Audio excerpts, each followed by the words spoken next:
I am Emily Thompson, 29 years old, and tonight, Christmas Eve in Palo Alto, was supposed to be the moment I announced to the whole family that they were about to have their first grandchild. Instead, it became the last evening I would ever sit at this long walnut dining table. The hilltop mansion overlooks the Silicon Valley, lit up like a gigantic circuit board. The 12-foot Fraser fir is decorated with Swarovski ornaments and Philips Hue lights that shift color to Michael Bublé's music. The scent of rosemary and butter-roasted turkey fills the air, but it can't overpower the thick, long-standing tension that has always lived here. My mother, Margaret, is wearing an Oscar de la Renta red velvet dress, holding a Rydell glass filled with the Napa Valley wine my father always brags costs $1,000 a bottle. My younger sister, Sophia, 26, with freshly highlighted golden hair and a new Cartier necklace, is taking Instagram stories with the caption, "Family Everything, Star." And my father, Richard Thompson, CEO of Thompson Dynamics, sits at the head of the table like a king on his tech throne, cashmere gray sweater, cold eyes scanning each of us the way he reads a KPI dashboard. I take a deep breath. The silver chopsticks clink lightly against the Limoges porcelain. "I have something to tell you," I say, my voice so calm I surprise myself. "I'm pregnant." Silence falls like slow-motion shattering glass. My mother's wine glass freezes mid-air. Sophia stops chewing, a piece of stuffing stuck to the corner of her lip. My father slowly sets down his knife and fork. The metal on porcelain sound is the closing of a coffin lid. "Alex?" His voice is flat, not a question, a confirmation. I nod. Richard Thompson's lips curl. Not a smile, but the same expression I've seen when he fired the CTO in the middle of a shareholder meeting. "Fine," he says, light as if signing a $1 million contract. "From this moment on, you and that fetus are no longer members of this family. You are removed from the will, completely." No shouting, no slamming the table, just one sentence, cold, precise, like a line of code deleting an entire repository. My mother finally speaks, voice trembling. "Richard, don't." "Margaret, drama, Margaret." He cuts her off, eyes still locked on me. She made her choice. I don't cry. I thought I would cry, scream, beg like all the times before. But no, what I feel now isn't pain. It's a sudden rush of fresh air flooding my lungs after decades locked inside a high-pressure glass cage. I stand up. The chair scrapes long and sharp across the imported oak floor. I pull a small gift box from under my seat, wrapped in metallic silver paper with a deep red bow. "I have a present for you, Soph," I smile, placing it right in front of my sister. "Open it, you'll love it." Sophia blinks, confused, looking from the box to me. My father frowns. "Don't waste time." "It's fine," I say, my voice as light as the California winter breeze. "It's Christmas." I slip on my shearling coat and walk to the door. My heels echo evenly on the Italian marble. Before closing the heavy walnut door, I turn back and smile brightly. "Merry Christmas, everyone. I really mean it." The door shuts behind me. The Palo Alto night wind is biting, but I have never felt warmer. I walk down the stone-paved path to the garage, breathing in the scent of a real pine for the first time all evening. Somewhere behind those thick walnut doors, I know Sophia is curiously untying the red ribbon. And my father will soon realize that this time, the one deleted from the system isn't me. It's the entire world he spent 30 years building. I slam the door of my 2012 Subaru Outback, deep indigo blue, the car my father once called working-class scrap metal, and immediately turn on the heat. The Palo Alto night is skin-cutting cold, But this cold is still 1,000 times more bearable than the 72-degree air-conditioned scent of Creed cologne and control inside that house.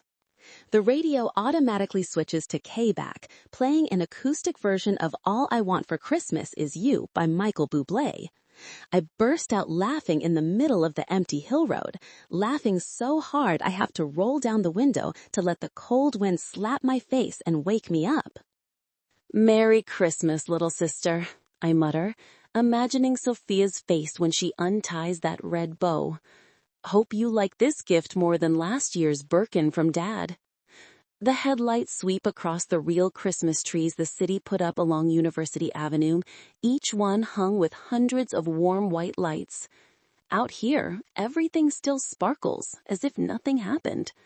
Back inside that house, I know Dad is already slamming something. Mom is finishing half a bottle of Cabernet to stay calm. And Sophia is holding the little box that weighs exactly 127 grams. I weighed it carefully before wrapping. Inside the box are two things. First, a 7-page legal document, freshly signed and notarized this morning at a law office in Menlo Park. My complete renunciation of any inheritance rights, trusts, preferred shares, and any money from Thompson Dynamics or family properties. I don't want a single penny from him anymore. I want him to know that. Second, a cream-colored envelope containing the DNA test results I secretly did from the water glass Sophia left at my place last October. The result shows Sophia and Dad share 0.00% genetic relation. Mom had an affair years ago, and the perfect child Dad had bragged about for decades is not a Thompson by blood. I've known this for almost a year.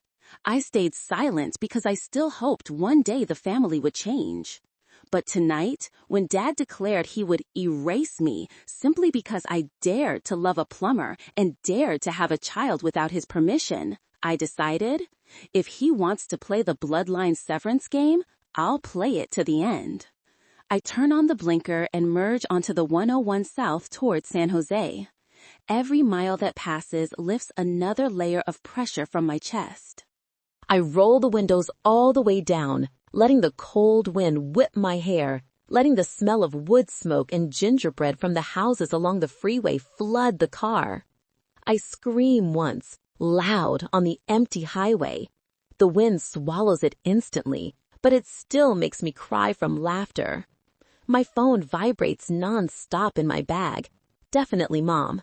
Then Sophia, then Dad from the landline because I blocked his cell long ago. I don't even look. Instead, I blast Fair Tale of New York by the Pogues, volume maxed, singing off-key along with a drunken Shane McGowan. "Merry Christmas, Thompson family," I say to myself as the car passes the Welcome to San Jose, capital of Silicon Valley sign. Thanks for reminding me that real family has nothing to do with DNA or trust funds. I picture Sophia opening the second envelope.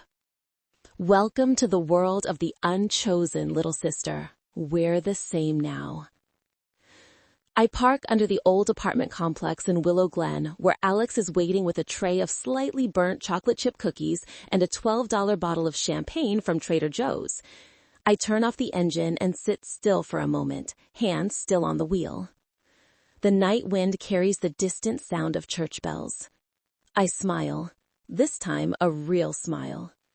"Merry Christmas, Sophia," I whisper. "Let's see what you do with this gift." Then I step out of the car, breathe in the free California air, and walk toward home, my real home. I grew up in a house that any American would look at and say, "This is the American dream."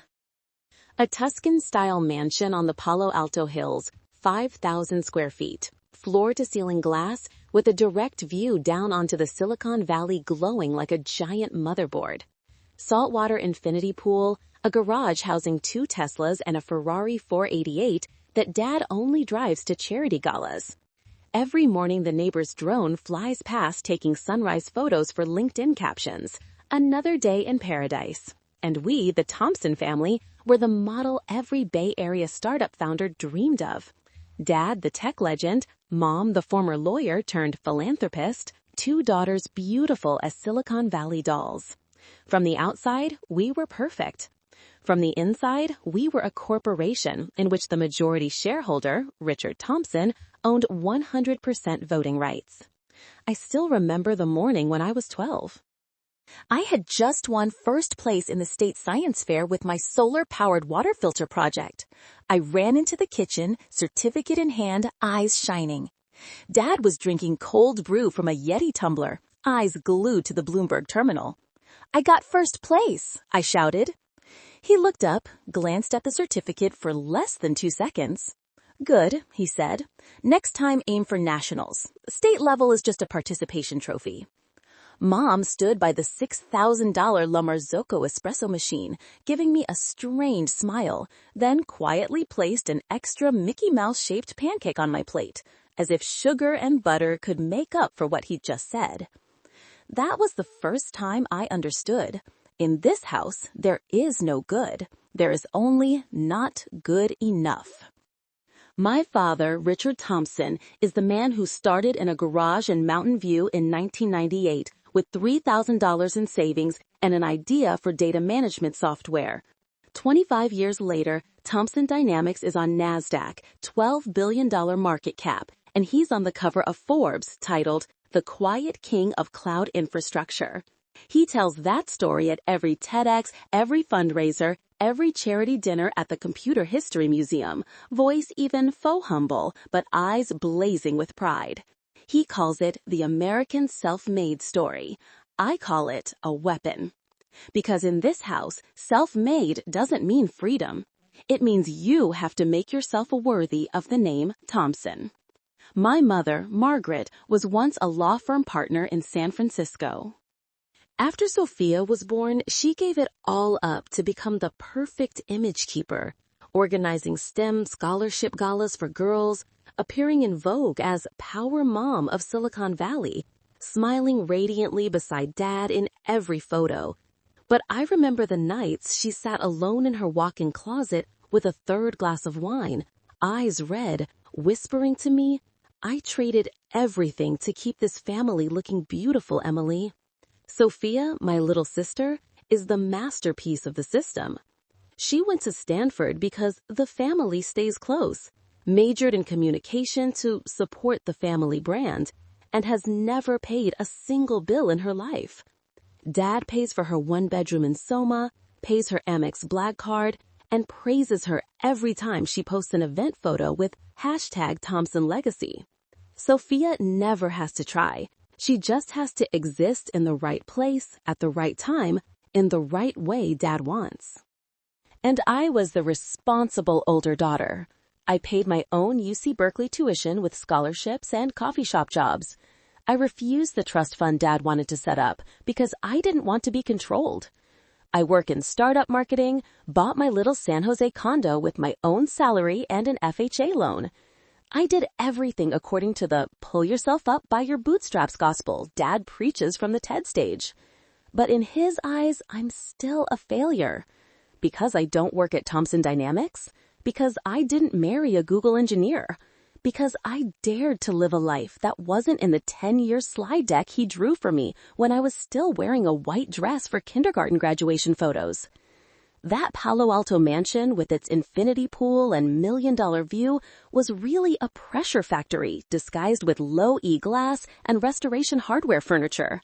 We weren't a family. We were a brand, and brands aren't allowed to have scratches.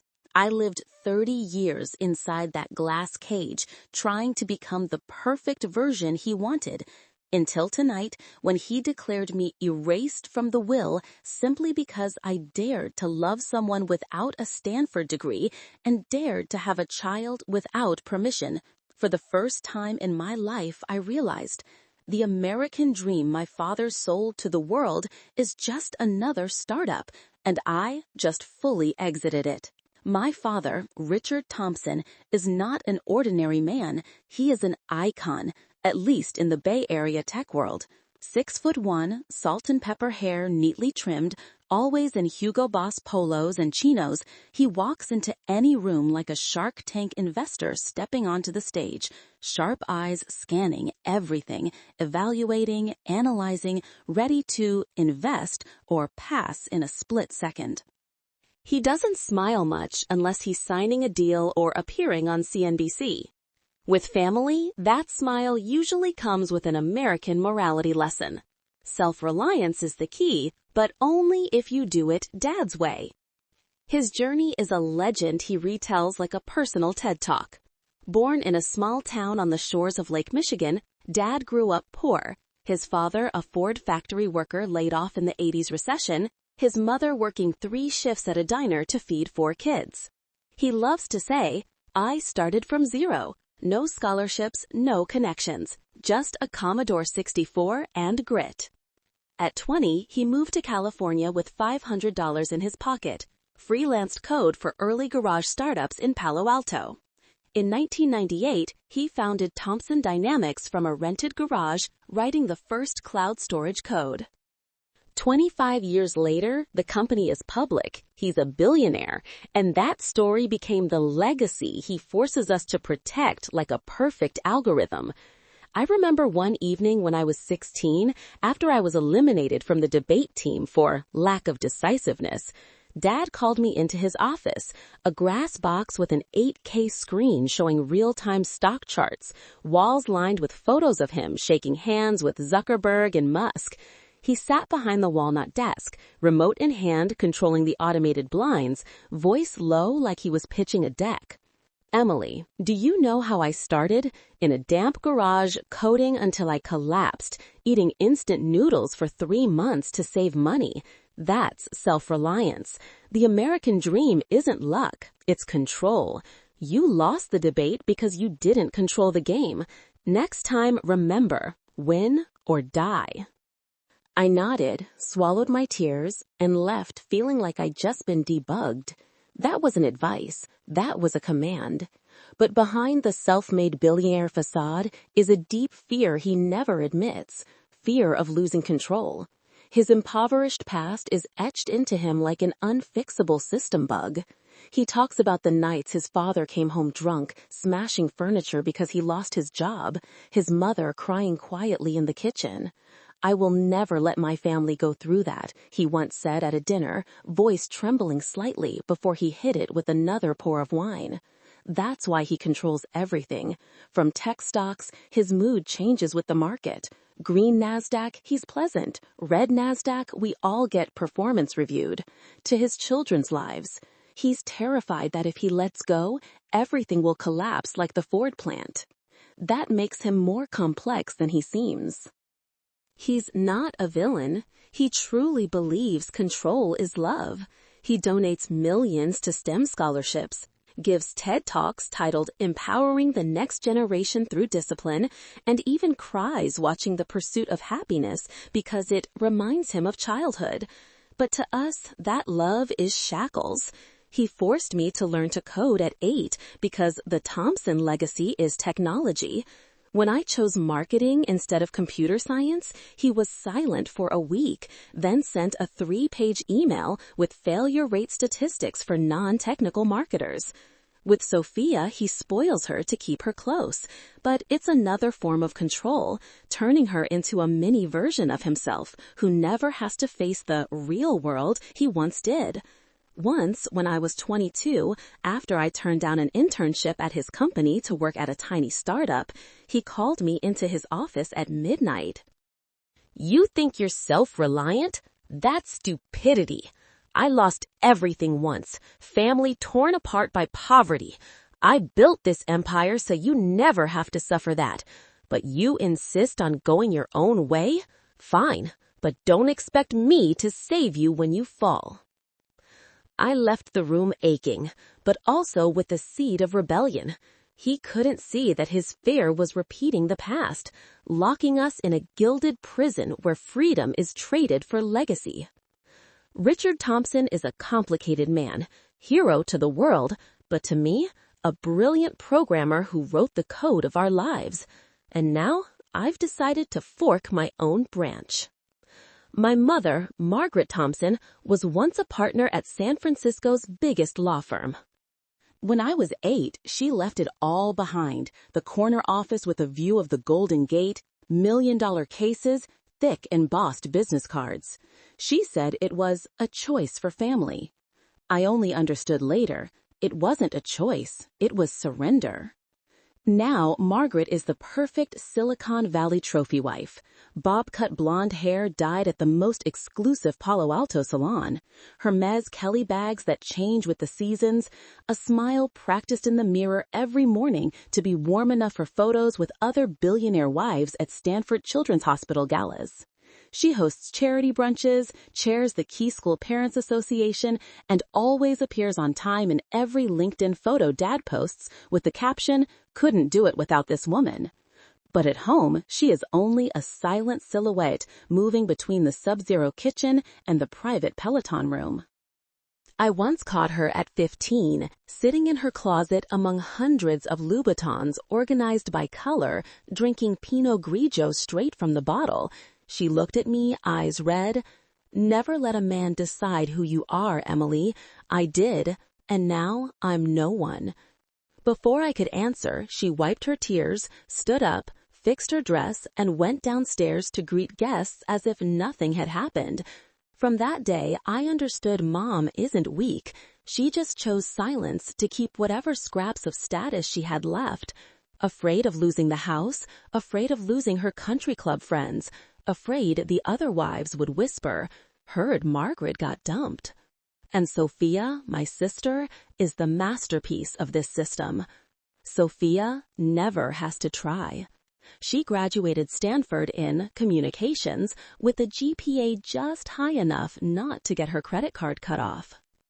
She lives in a one-bedroom in Soma that Dad bought cash, drives a white BMW M4 he gave her for her 25th birthday, and racks up six-figure Amex black bills every month without ever looking.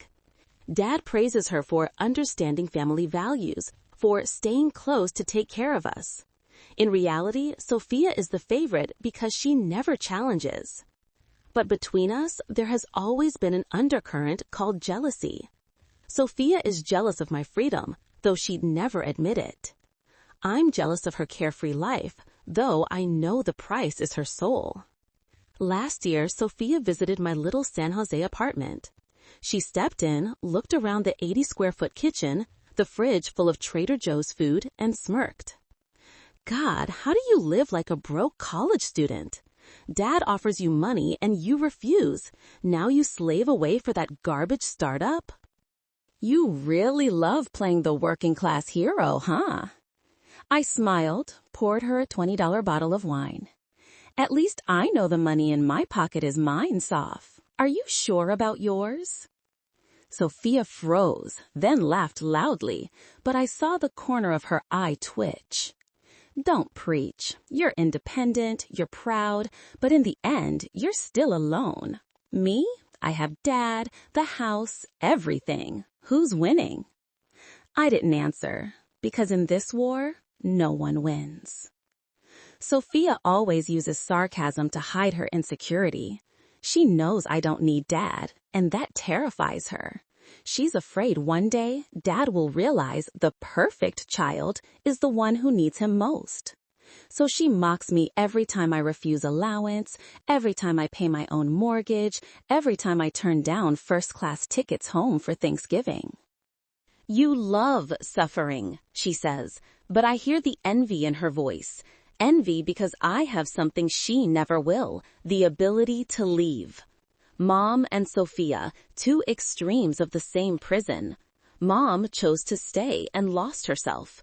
Sophia chose to stay and never had a self to begin with. And I chose to leave, even if it cost me the entire family. Now, driving away from the Palo Alto mansion on Christmas night, I know I'm not just giving up money. I'm giving up the role they assigned me long ago, the responsible daughter who always stays to keep the system from collapsing. This time, I let the system collapse on its own. And when Sophia opens that gift, both Mom and my sister will have to face the truth. That house was never a home. It was just another startup, and I just raised capital from my own life. I'm 29 and live alone in a one-bedroom apartment in Willow Glen, San Jose. 680 square feet, walls painted mindful gray from Sherwin-Williams. A balcony big enough for 2 cactus pots and a $30 Target chair. From the 7th floor, I can see the Mineta Airport runway, planes taking off every 10 minutes like a reminder that the world keeps moving even when I sometimes feel stuck. I'm a senior marketing manager at an AI startup called Illumina in Soma, San Francisco. Very Silicon Valley name, but we're still struggling for Series B.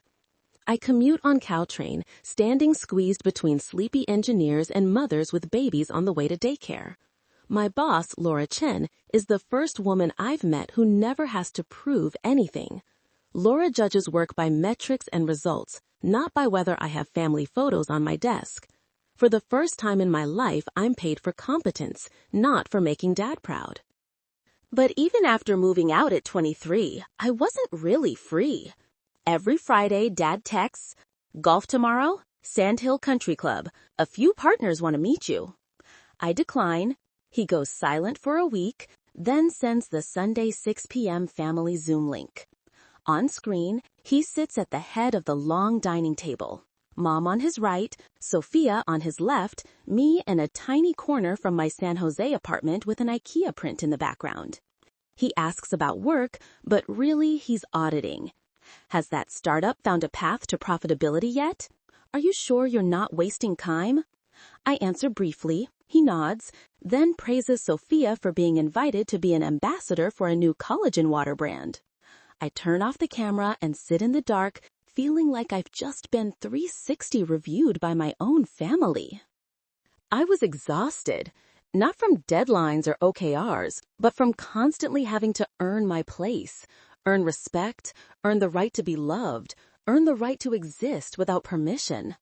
Some nights I lay in bed staring at the ceiling, asking myself, what is this pursuit of happiness the Constitution talks about? Is it the freedom to choose your own life, or having to chase a version of happiness someone else predefined? Last year, I did the craziest thing of my life, went to Burning Man alone. I drove my old Subaru into the Black Rock Desert, set up a tent, wore cheap, sparkly clothes from Amazon, and danced in dust and fire with people who had no idea I was Richard Thompson's daughter. There, no one asked what school I went to, how much I made, what my parents did. They only asked, "How are you feeling?" I cried all night at the temple burn, not from sadness, but because for the first time I was allowed to be vulnerable without being judged. I hugged a stranger and screamed into the desert, "I don't want to have to prove anything anymore." The next morning, I woke up covered in playa dust, but it felt like my entire emotional operating system had been reset. When I got home, I cut my hair short, deleted family photos from Instagram, and started living for real. I started dating Alex, the plumber with the warm smile and calloused hands. I cooked with a $50 Instant Pot instead of the Le Creuset set Mom sent. I grew plants in plastic pots instead of hiring a gardener like my parents. I learned how to be happy without permission. But the pressure still seeped through every crack. Every time I went home for dinner, Dad looked at my apartment on FaceTime and said, "You could have lived better than this." Mom texted, "I saw your Burning Man photos on a friend's Facebook group. Be careful with your health, okay?" Sophia commented under my dusty bikini photo, "You're almost 30 and still cosplaying hippie? Cringe." I laughed, but it still hurt. I was financially independent, residentially independent, but emotionally independent was still a long journey. Until Christmas night, when Dad declared me erased from the will simply because I dared to be pregnant by a plumber, I finally understood. I no longer have to earn my place in that family. Because real family isn't a place where you have to prove you're worthy of love. I have found my own happiness in the little apartment, in the 6 a.m. Caltrain, in the dusty nights at Burning Man, and in the baby growing inside me. The pursuit of happiness, it turns out, isn't running toward a perfect destination. It's daring to stop, turn around, and choose a different road, even if it's covered in playa dust. Everything started with a burst pipe. One Saturday afternoon in October, I came home after a long day of Zoom meetings to find my kitchen floor submerged. Not a few drops, more like a mini indoor pool. I called the landlord. He sent the local plumbing company. 30 minutes later, a tall guy in a navy polo, embroidered Rivera Plumbing, showed up at my door. Hair messy from his baseball cap, grinning like he just won the lottery. "Hi, I'm Alex. Heard you're having an uninvited pool party?" I laughed, the first real laugh of the week. "Yeah, just missing the floaties." He knelt on the floor, opened his toolbox, started unscrewing pipes. I stood watching, not because I cared about plumbing, but because I rarely saw someone look so happy doing their job. No AirPods Max, no bragging about his Apple Watch Ultra, no story about his latest Series A. Just a plumber quietly singing Sweet Caroline while tightening bolts. When he finished, he stood up, wiped his hands on a rag, and smiled. "All done. Old pipe, probably ready to retire like half the engineers around here. Keep this invoice. If it leaks again within a year, call me. I'll fix it free. And if it doesn't leak, call me for coffee." I blushed like a high schooler. 3 days later, I ran into him at the San Jose Farmers Market. I was picking Honeycrisp apples when I heard the familiar voice. "Pipe still okay? Or did you just miss me?" I turned around. Alex standing there in a gray hoodie, canvas tote full of vegetables, and a bunch of sunflowers. "Definitely missed the discount invoice," I shot back. He laughed. "Fair. Let me buy you coffee to make up for making you think about plumbing drama." We sat at an outdoor table at Voyager, drinking cold brew and eating warm butter croissants. He told me he grew up on the East Side, dad a mechanic, mom a nurse. Dropped out of community college after 1 year because tuition was more than rent, learned the trade, now runs a small crew. "Sounds boring, right?" he asked, eyes twinkling. "No," I said honestly, "sounds real." Then came the 2nd, 3rd, 10th coffee. He texted asking what I ate today instead of "send me your calendar link." He showed up with pizza from Slice of Homage and $12 wine, grinning. "Not Napa, but drinkable, trust me." He listened to me talk about my family without interrupting, without the go to therapy or just cut them off advice every hinge date gives. He just held my hand and said, "Sounds exhausting, but you don't have to carry it all alone."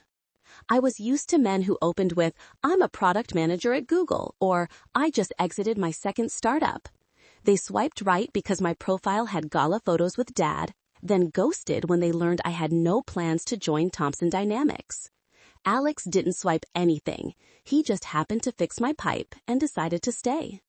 One November night, we lay on the hood of his truck in an empty parking lot near Alum Rock, looking at the few stars visible through the city glow. I told him about Burning Man, about always having to prove myself worthy.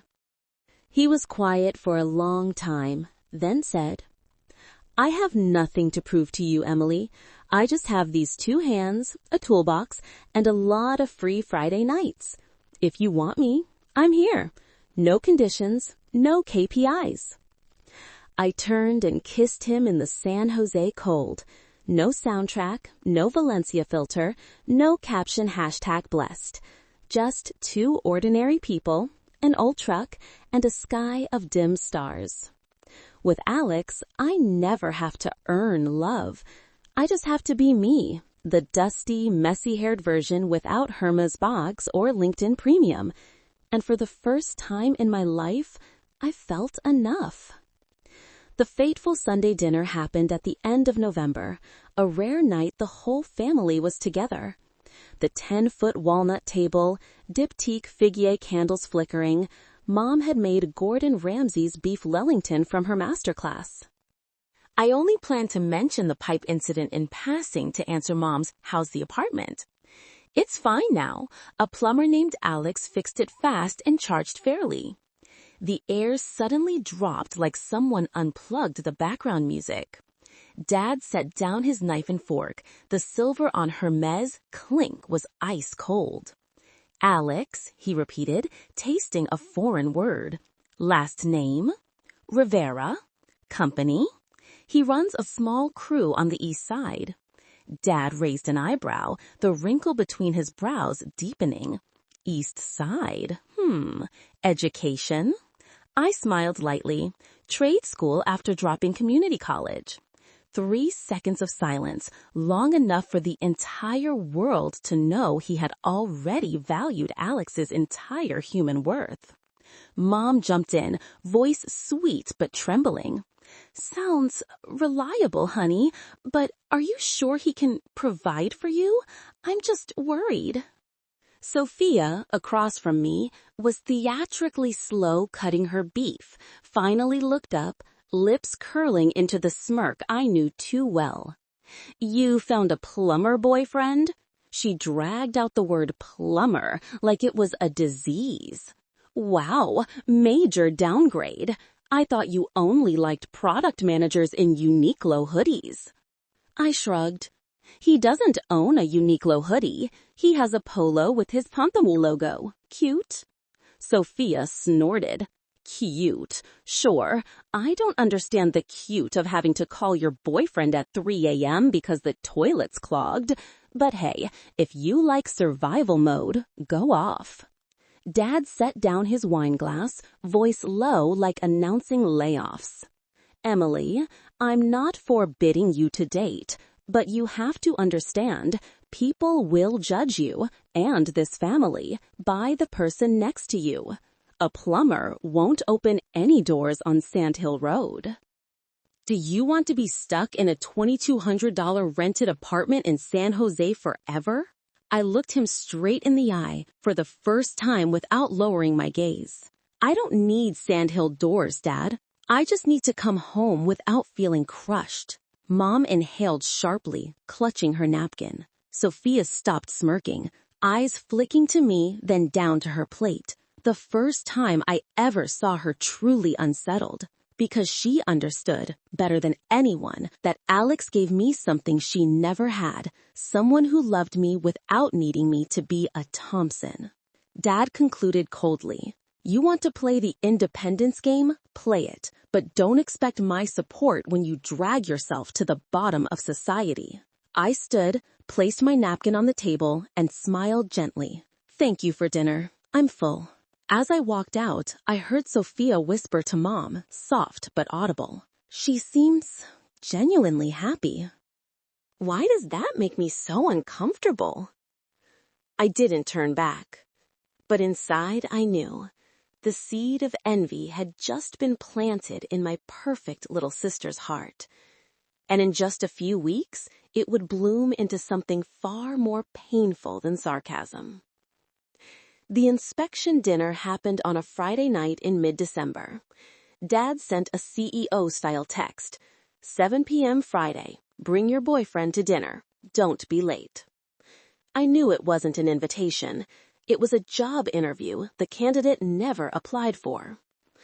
Alex wore a dark blue dress shirt, dark jeans, clean Cole Haan shoes, not shiny. He brought a decent Oregon red and yellow tulips for my mother. When he handed her the flowers, Mom's practiced smile looked like it might crack her face. Sophia stood behind her, staring at Alex's shoes as if searching for a Made in China label to mock. Dad opened the door, shook Alex's hand 5 seconds longer than necessary. I saw Alex's knuckles go white, but he didn't flinch. Richard Thompson, Dad introduced himself like announcing a NASDAQ listing. Come in. The table was set like a live pitch deck, Irish linen cloth, Christoffel silverware, Riedel crystal at $150 a stem. Dad at the head, Mom right, Sophia left, Alex and I facing each other across an invisible border. Alex pulled out my chair before sitting. The small gesture made Dad raise an eyebrow as if witnessing a cultural crime. The appetizer was kale salad with caramelized walnuts. Dad started immediately. So, Alex, how long have you been plumbing? About 8 years, sir. Started trade school at 20. College? No, sir. Dropped community college after one semester. Tuition was higher than rent. Alex smiled lightly. No shame.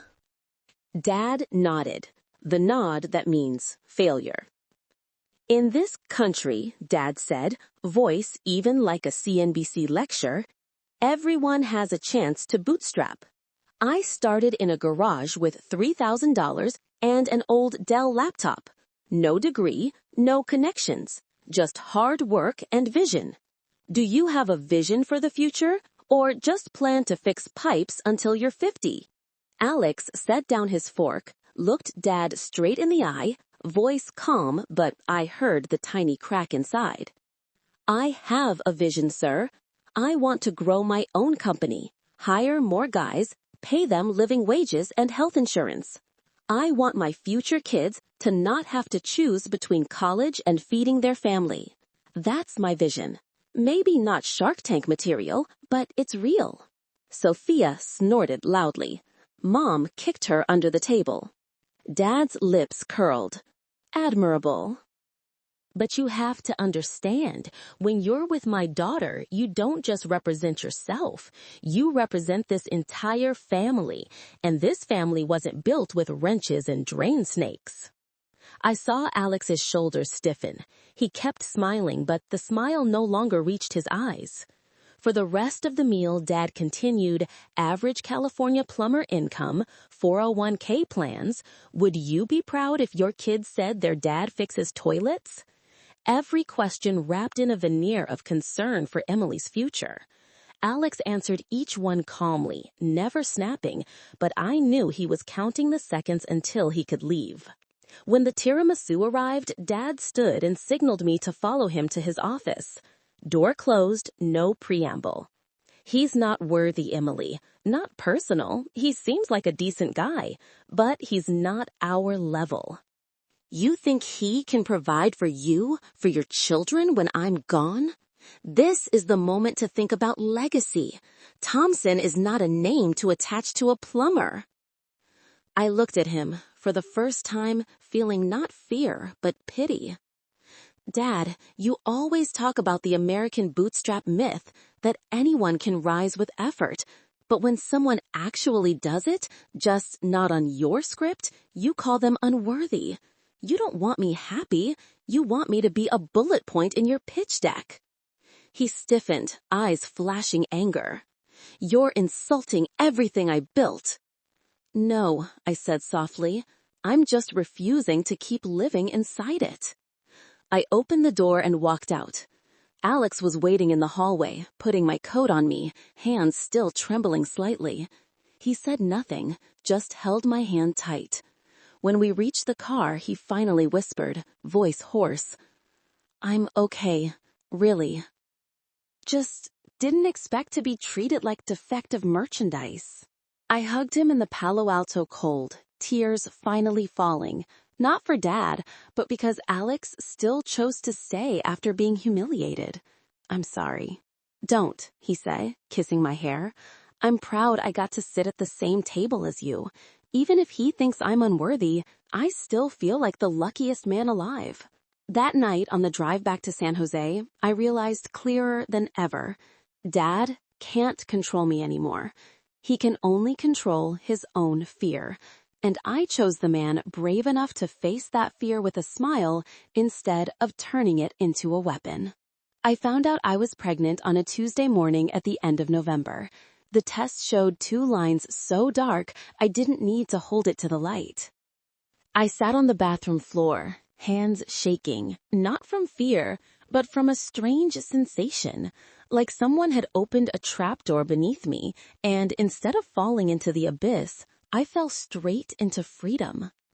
I told no one for 2 weeks. Only Alex knew, one night when he was cooking fish tacos at my place. I put the positive test on the table next to the Cholula bottle. He stared for 3 seconds, then did something that made me love him 1,000 times more. He cried. Not Hollywood crying, just red eyes, quiet tears rolling down his cheeks. Then he stood and held me so tight. Do you want to keep it? He asked, voice breaking. I do, I whispered into his shoulder. I want our child to grow up in a home where love doesn't require permission. He kissed my hair. Then we'll build that home. But my family smelled the change before I opened my mouth. You've been distant. Work busy? Mom texted asking if I was sick with heart stickers and spa mother-daughter invitations. Sophia sent memes about single and fabulous with, "You good, sis?" I answered vaguely, but every time I hung up, I felt the noose tightening. On December 23rd, Dad showed up unannounced at my apartment with a Neiman Marcus gift bag. He stepped in, scanned the tiny kitchen, looked at the Costco cereal and Instant Pot like criminal evidence. "You look thin," he said, CEO concerned voice.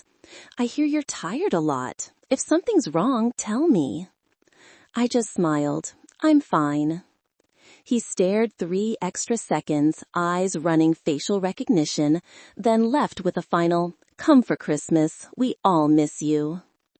I knew he didn't miss me. He missed control. Christmas night, I drove up to Palo Alto alone. Alex wanted to come, but I told him, "Let me finish this story myself." I wore a simple black velvet dress, no jewelry, no designer bag, just the small silver-wrapped gift with the deep red bow. The table sparkled as always. Golden roasted turkey, figgy pudding, 2018 Screaming Eagle Dad bragged was bought at auction. I waited until everyone had taken their first bite of turkey. "I'm pregnant," I said, voice calmer than I thought possible. 3 months. The father is Alex. Silence fell like the world had been muted. Mom dropped her silver knife. Sophia's mouth hung open, Chanel lipstick still smeared with cranberry sauce. Dad slowly set down his glass, face expressionless except for a tiny twitch at the corner of his eye. "Alex Rivera," he said, not a question. I nodded. Richard Thompson stood, towering, shadow stretching across the table. "You and that fetus are no longer Thompsons. You are cut off completely from the trusts, the shares, the will. Never come back to this house." Mom sobbed but didn't dare speak. Sophia stared at me, eyes wide, for once without her mocking smile. I stood, placed the small gift in front of Sophia. "Christmas present for you," I said, smiling gently. "Open it, you'll love it." Dad roared, "Don't waste time!" I slipped on my coat and walked out. Before the door closed, I turned back one last time. "Merry Christmas. I mean it." The door slammed. I stepped into the biting Palo Alto night, wind whipping my hair, and inhaled so deeply my lungs hurt. It felt exactly like stepping out of the Burning Man temple last year, like escaping the Matrix, like all the old code had been wiped and I was finally free to write new. In the car, I blasted Joni Mitchell's River, volume maxed, laughing until I cried. Behind those walnut doors, I knew Sophia was trembling as she untied the ribbon. In the box were 2 things. My notarized, freshly signed renunciation of all inheritance, red seal and all. A cream envelope with DNA results. Sophia and Dad, 0.00 match. I pictured her face going white, crumbling. I pictured my parents screaming, smashing crystal, blaming each other. And I drove back to San Jose, back to Alex and the baby growing inside me, back to the first real home of my life. I had escaped the Matrix, and I was never going back. Sophia opened the gift at exactly 11:47 p.m. Christmas night, after Mom had taken half a bottle of Xanax mixed with Chardonnay, and Dad was on the balcony smoking a Cuban cigar to stay calm. I know the exact time because right after, my phone exploded. First, a text from an unknown number. "Sis, is this real?" Then a FaceTime from Sophia, face pale, eyes red, hair a mess like she'd been electrocuted.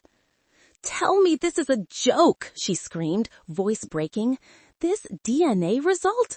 I'm not Dad's?" I sat on the sofa in San Jose, Alex making me hot chocolate, one hand gently on my belly. I put her on speaker. Not a joke, Soph. You wanted the truth, now you have it. On the other end, I heard Dad roar, "Give me the phone!" Then Mom sobbing. Sophia screamed back, "I'm not your daughter! How long were you going to control me?" Then crashing furniture, the garage door slamming. Sophia left the house Christmas night with one Louis Vuitton suitcase and her white BMW. 3 days later, she showed up at my apartment door in San Jose, eyes ringed black, hair in a messy ponytail, wearing an old Stanford hoodie. "I have nowhere else to go," she said, voice tiny. "I called you because you're the only one who ever told me the truth." I opened the door and hugged her. For the first time in my life, I hugged my sister without feeling competition. Sophia stayed with us for 2 weeks. She slept on the sofa, ate Alex's tacos, and cried every night, realizing her entire life had been a lie decorated with an Amex Black card. One evening on the balcony, watching planes land at San Jose Airport, she whispered, "You know, I was always jealous of you. You could leave. I never knew how to live without Mom and Dad paying." I took her hand. "Now you know, and you're here." The scandal spread like a virus through Silicon Valley's elite. The rumor, Thompson daughter not biologically his, appeared on Blind, then traveled through Menlo Park Wives' private group chats. A major client, a Sandhill venture fund, pulled out because they didn't want family drama attached to the brand. Thompson Dynamics stock dropped 11% in a week. My father, once Forbes cover star, was now called King of Control, dethroned by DNA in articles. Mom sent me a long email, the first from her personal account instead of Margaret Thompson Philanthropy. "I'm sorry, I stayed silent too long. I'm at the Napa house. I need time." I replied with one line, "Breathe, Mom. I'm still here when you're ready." Dad stopped contacting me. People saw him golfing alone at Cordovalle, no longer surrounded by his CEO posse. The following summer, we got married on a Santa Cruz beach. No six-figure wedding planner, no imported floral backdrop, just 30 real friends, a white tent, driftwood tables, and a Bluetooth speaker DJ playing indie songs. I wore a secondhand Etsy wedding dress, Alex, a white shirt with sleeves rolled, and our son, Leo Rivera Thompson, 6 months old, asleep in his new grandmother's arms. Mom flew down from Napa for the first time wearing a normal maxi dress instead of Chanel. Sophia was my maid of honor, haircut short, smiling brighter than I'd ever seen. As the sun set, Alex and I stood barefoot in the sand and exchanged vows. "I promise to love you and our child not for who you are, not for what you bring, just because you are you." I cried, but happy tears. Sophia hugged me after the ceremony and whispered, "Thank you for the worst and best Christmas gift ever." Then she laughed. "I just got hired at a Latinx children's education nonprofit. Low pay, but I've never felt richer." Now, every Friday night, we gather at our new little house in Campbell. Alex grills on a cheap Weber, Leo crawls on an IKEA rug, Sophia brings her new boyfriend, a music teacher, and Mom brings homemade apple pie from Napa. No one mentions Palo Alto anymore. I lost a family built on money and expectations. But I found a family built on unconditional love, the thing the Constitution calls the pursuit of happiness. And this time, I really found it. That is my American dream.